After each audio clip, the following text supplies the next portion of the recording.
The sky above the alien world was painted in strange colors that no human on Earth had ever seen. Shades of blue melted into glowing green, and streaks of silver danced across the horizon like living rivers. Auric, a human warrior, stood silently. At the edge of a valley, his armor scratched from long marches and battles. He was part of a peacekeeping mission, sent to this world not as a conqueror, but as a protector. The locals were not hostile, but dangerous raiders often attacked villages on the borders, and it was his duty to keep them safe.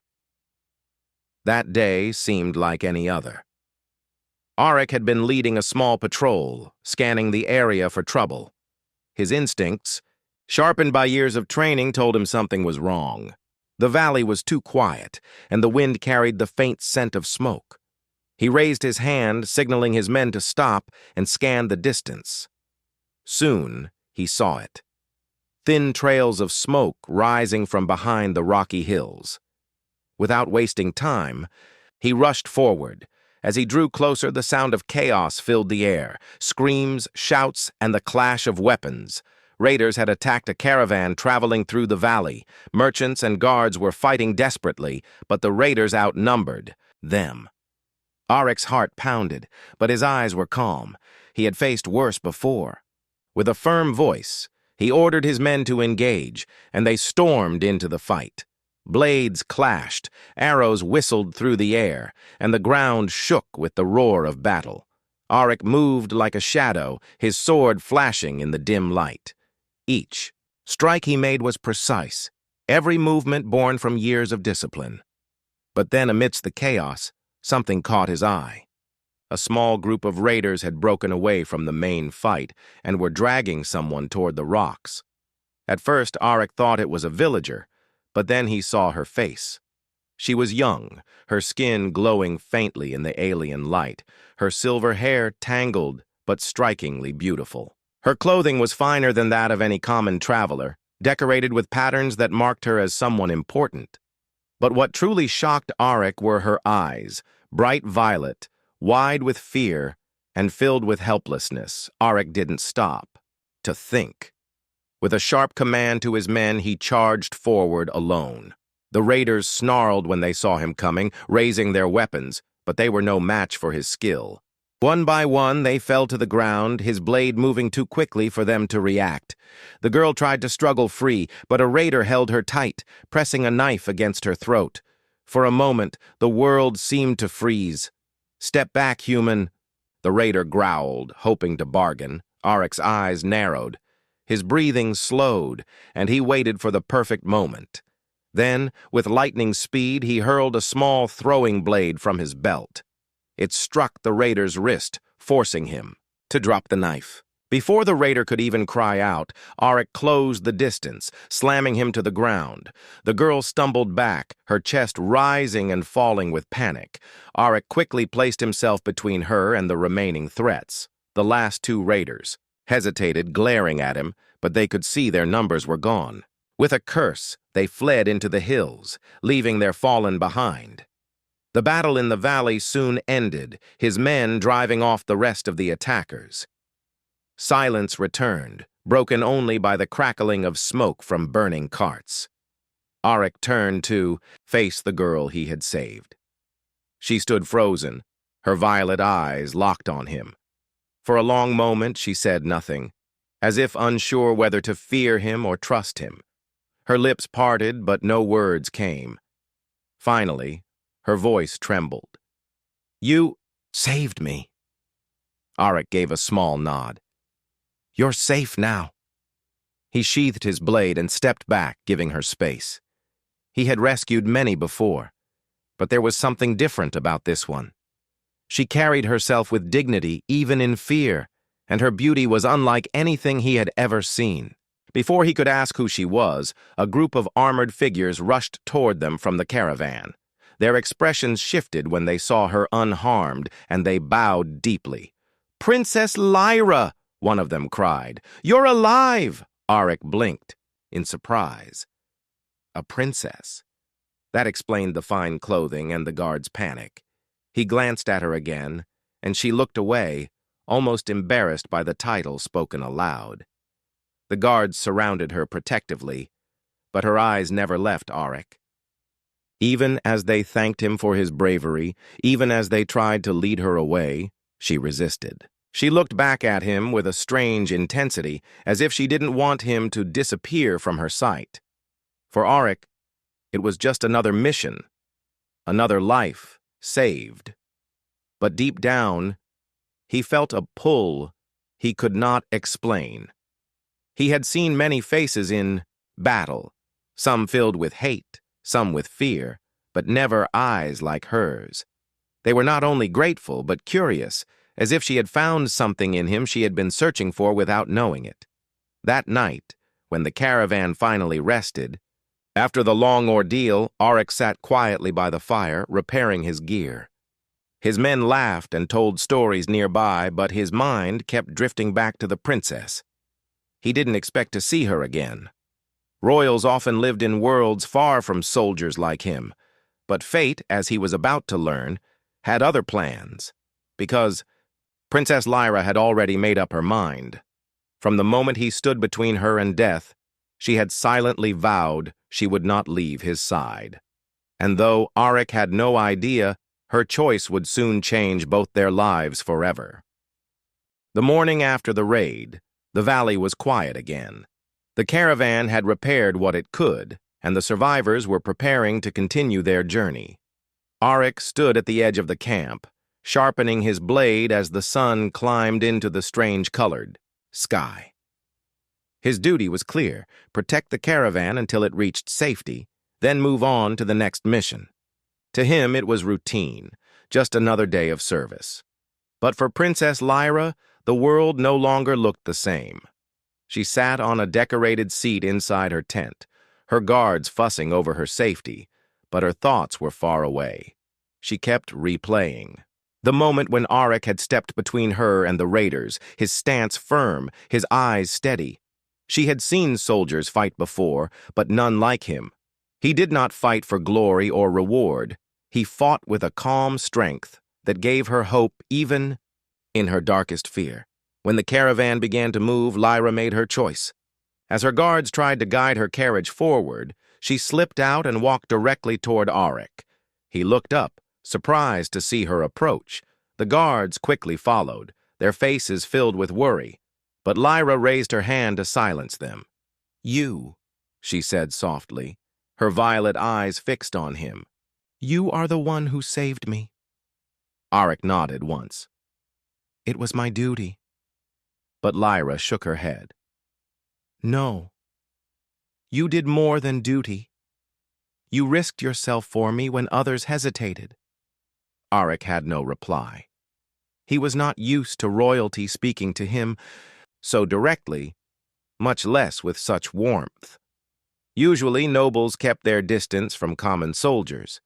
Yet here she was, standing before him as if they were equals. From that moment onward, Lyra began to appear near him again and again. When the caravan rested at night, she would walk past the campfires, pretending to take a stroll, but always stopping where Auric sat. When he checked the road ahead, she found reasons to follow, asking questions about his world, his people, his life as a warrior. At first, Auric tried to keep distance.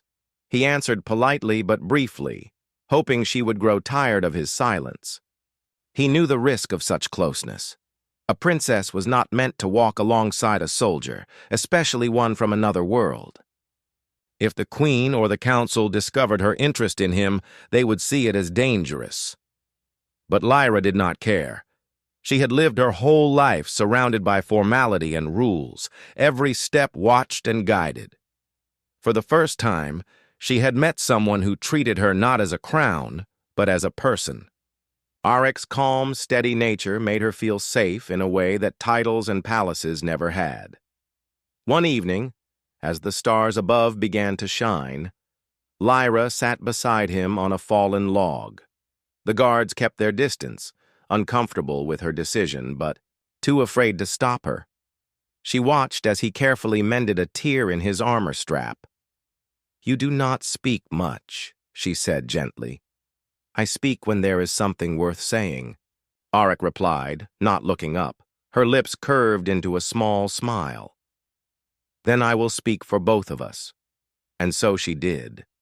She told him stories of her childhood, of growing up inside walls where every door was guarded, every word measured. She told him about her lessons in diplomacy, her endless training in traditions, her dreams of seeing the world beyond the palace. Arik listened silently, his hands still working, but she could tell by his eyes that he heard every word. After a pause, she tilted her head. "Tell me, Arik of Earth, why did you choose the path of a warrior?"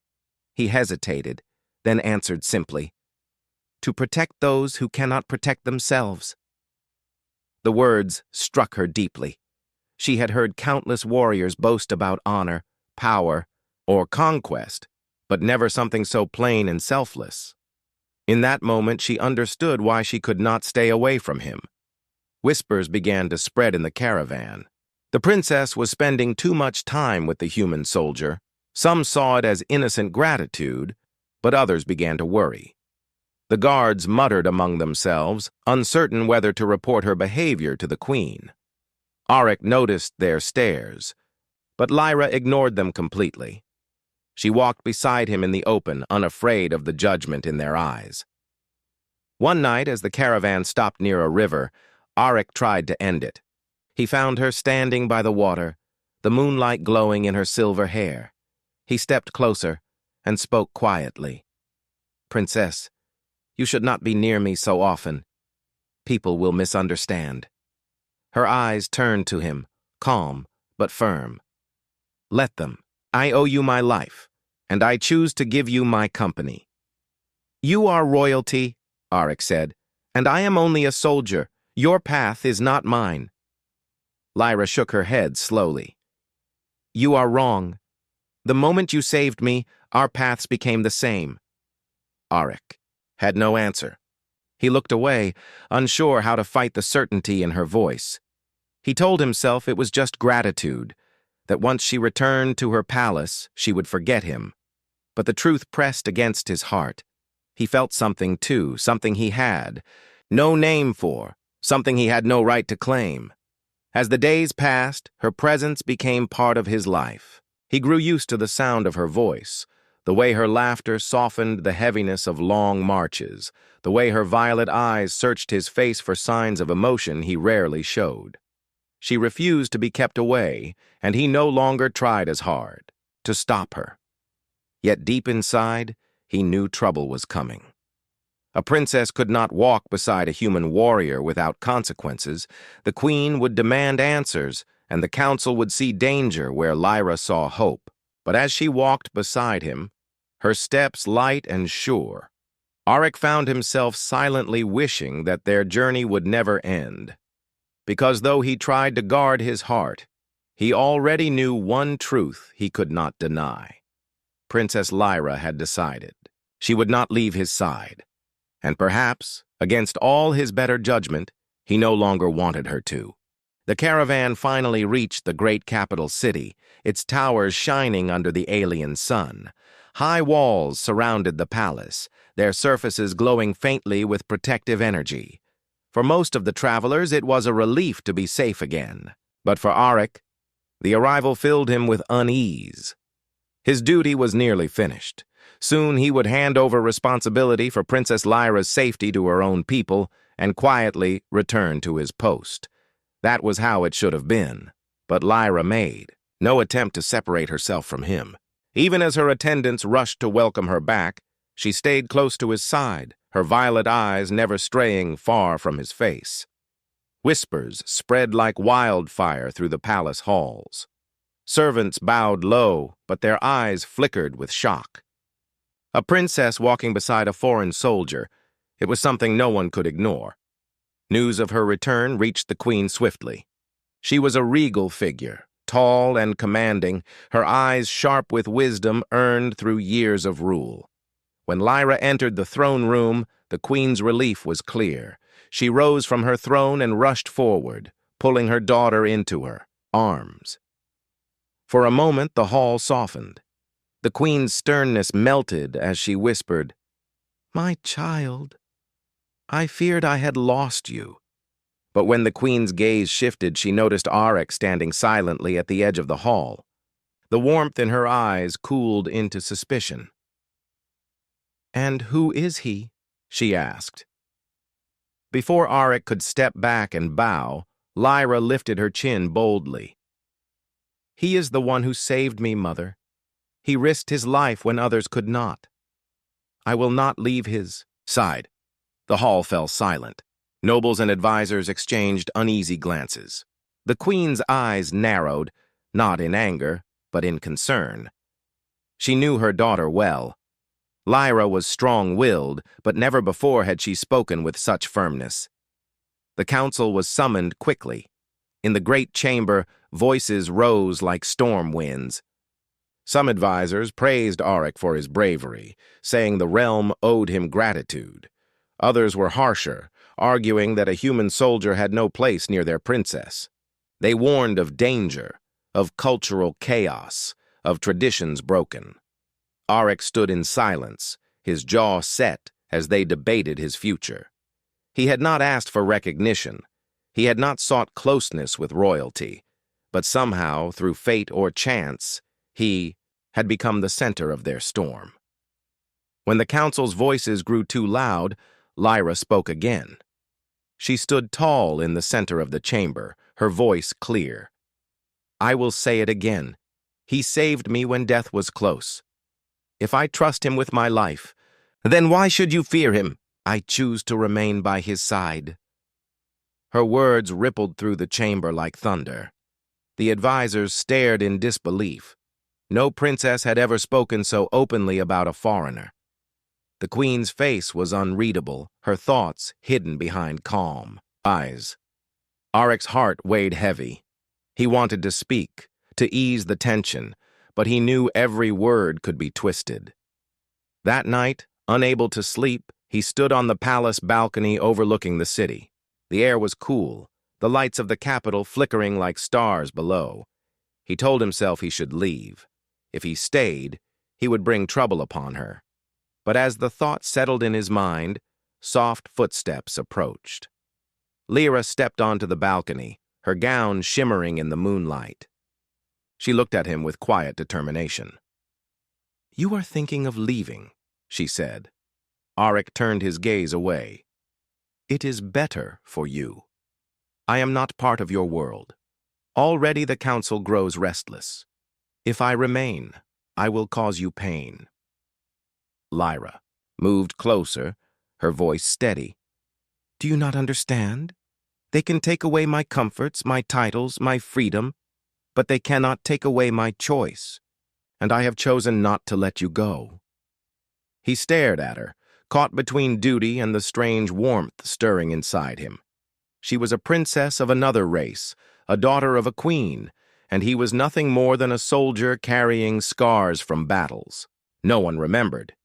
Yet her eyes held him captive, unyielding in their devotion. The following days were filled with tension. The council pressured the queen, urging her to send Arik away quietly before matters grew worse. Nobles whispered in corridors, and servants bowed nervously whenever the human warrior walked past. Everywhere he went, eyes followed him. Yet no matter where he turned, Lyra was always there, walking beside him in the gardens, speaking to him at meals, even waiting near his quarters when she should have been with her family. Arik tried again and again to distance himself. He answered her questions with fewer words. He avoided places where she might find him, but she always sought him out. And each time, when he looked into her eyes, his resolve weakened.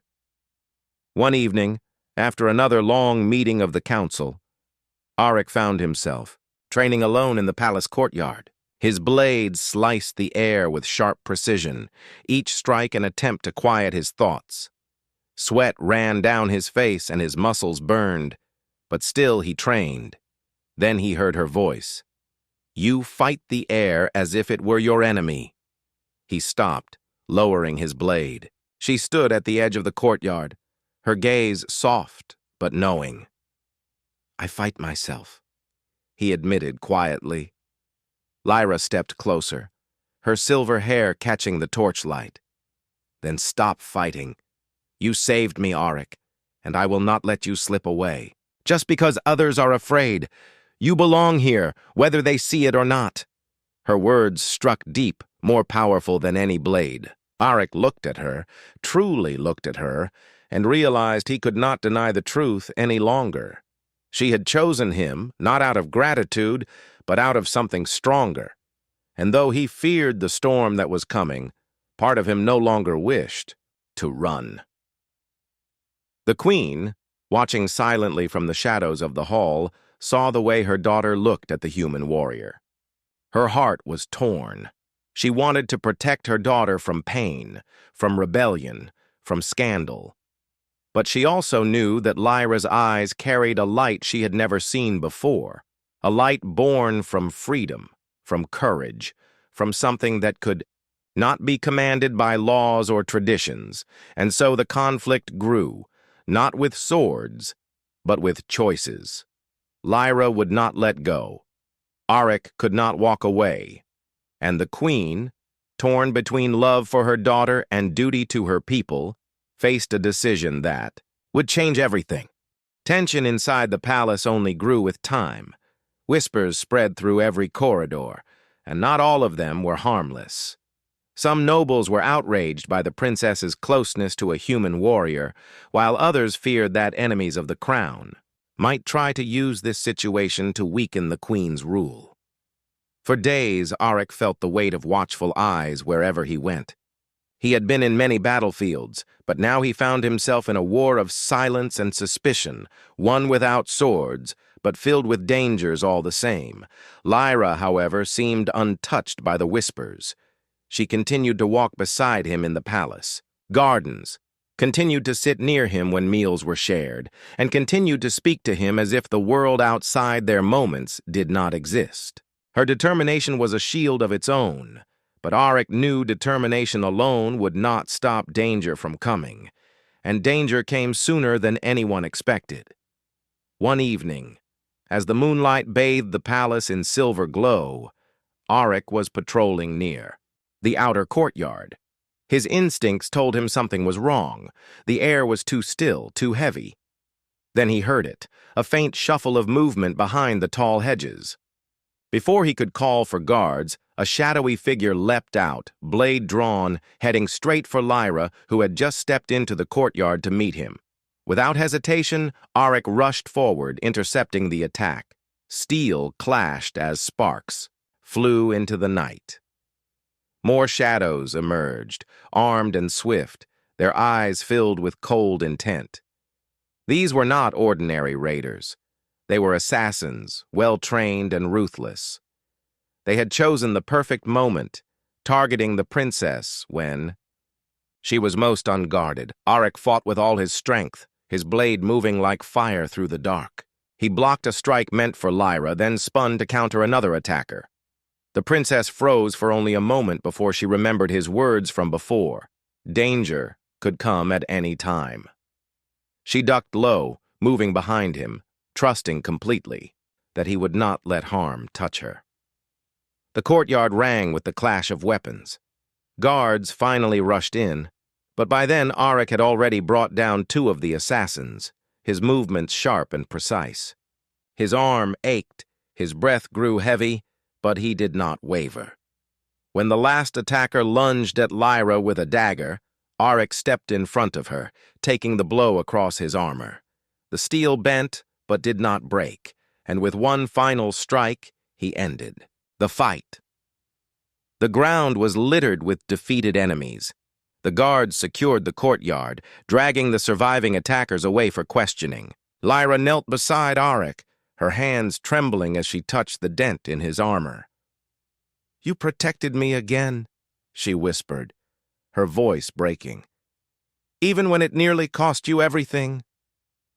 Auric looked at her, his expression steady, though his body burned with exhaustion. "It is my duty," he said, though the words felt heavier than before. But Lyra shook her head fiercely. "No, it is more than duty. You could have stepped aside. You could have let others come. But you stood against them alone." Her violet, Eyes glistened, filled not with fear but with something stronger. "Do you not see? You are not just my protector.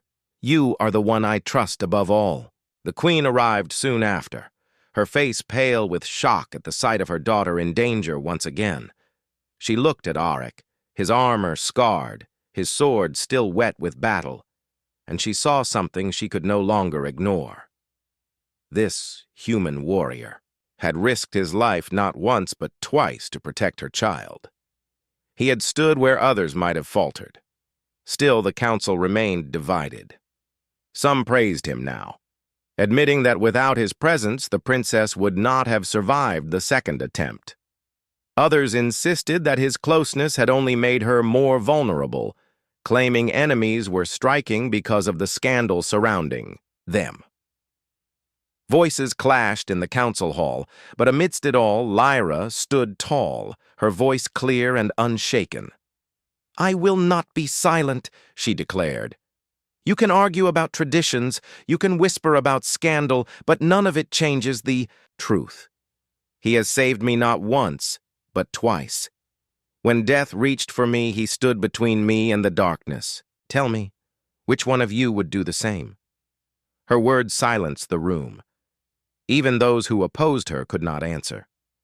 The queen remained seated, her eyes fixed on her daughter, torn between love and responsibility. Later that night, in the quiet of the gardens, Lyra found Auric again. He stood beneath a tree, sharpening his blade even though it was already clean. She approached slowly, watching the flicker of torchlight across his face. "They will not stop speaking against you," Auric said quietly without turning. "As long as you stay near me, they will see it as a threat." "Let them see what they wish," Lyra replied firmly. She stepped closer until her presence could not be ignored. "Do you think I care for their whispers? They can hold their councils and make their speeches, but they cannot command my heart." Auric finally looked at her, his eyes shadowed with doubt. "You are a princess. You carry the weight of your people. I am only a soldier from another world.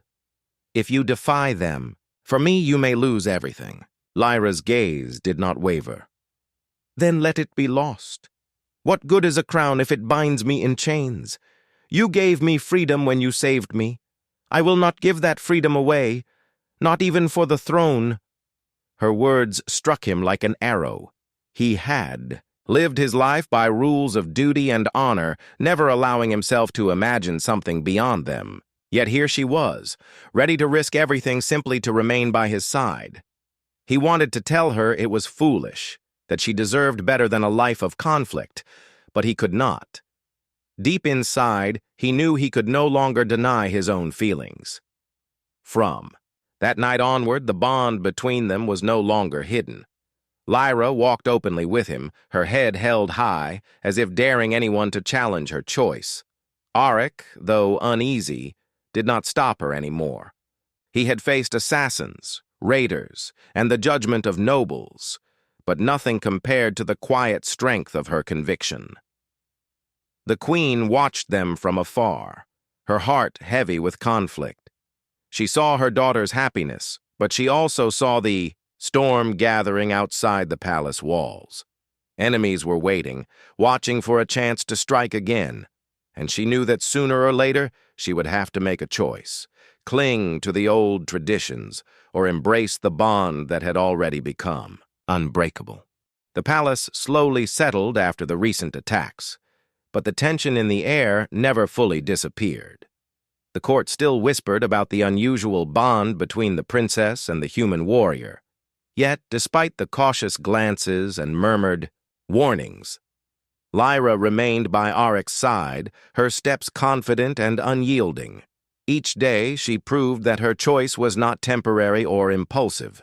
It was a decision born from trust, gratitude, and something deeper that neither could ignore. Auric, too, felt the change. The weight of being an outsider, the constant fear of disapproval, had once pressed on his shoulders like armor too heavy to bear. But Lyra's presence softened that weight.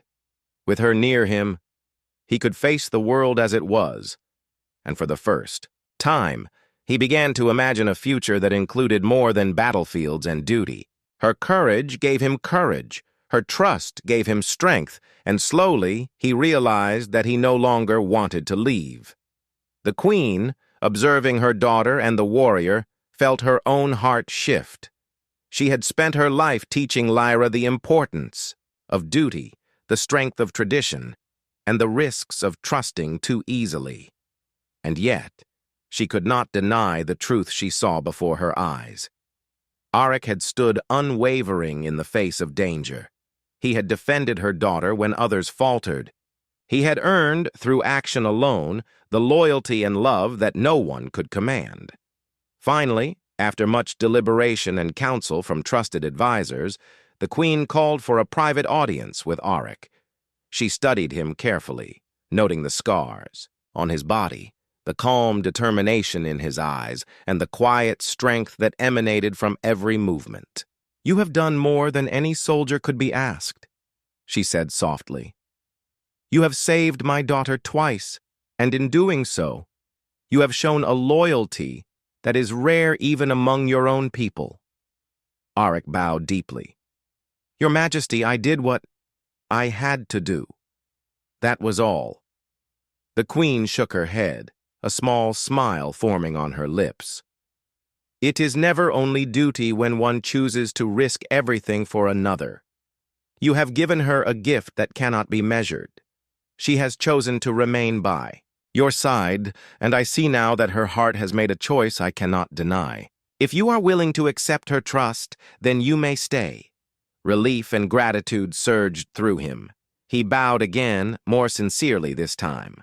"I will protect her, not out of obligation, but because I wish to, and I will honor the trust she has given me every day of my life." From that moment, a sense of peace settled over the palace. Though some continued to whisper, and old traditions still held weight, the bond between Lyra and Auric was no longer seen as defiance.